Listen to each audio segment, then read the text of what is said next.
guys, so we're currently at the Museum of Illusions because Vivo invited us to have our first-hand experience on the new Vivo S1 Pro. So obviously this is the phone, and the first thing that will attract you is its new camera design that is in a diamond shape. So this is the first time I've ever seen one. Usually it's a circle or square or rectangular, and apart from that you can also see that this phone has this beautiful pastel color called Fancy Sky. It's a mixture of pastel color that kind of remind me a bit of rainbow, a bit of paddle pop.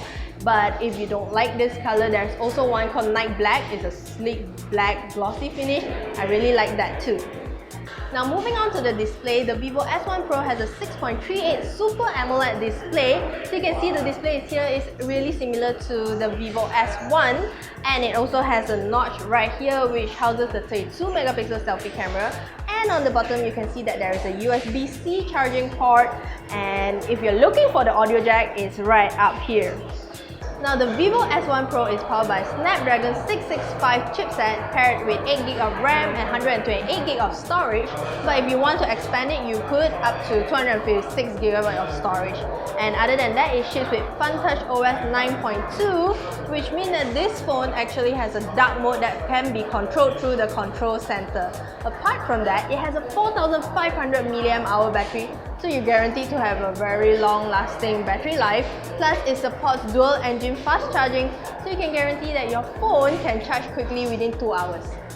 Now on this really unique camera design, you can see that there is 4 lenses here. Now the S1 Pro has already upgraded its camera specs, so its main lens is actually a 4.8 megapixel sensor and is paired with an 8 megapixel super wide angle lens, a 2 megapixel depth sensor, and also a 2 megapixel macro lens. And on the front, as I've mentioned before, it's a 32 megapixel selfie lens. So I went around the Museum of Illusions and I've taken some photos, so this is how they look like. As you can see, this whole museum isn't very bright, but then the pictures that are taken still looks nice.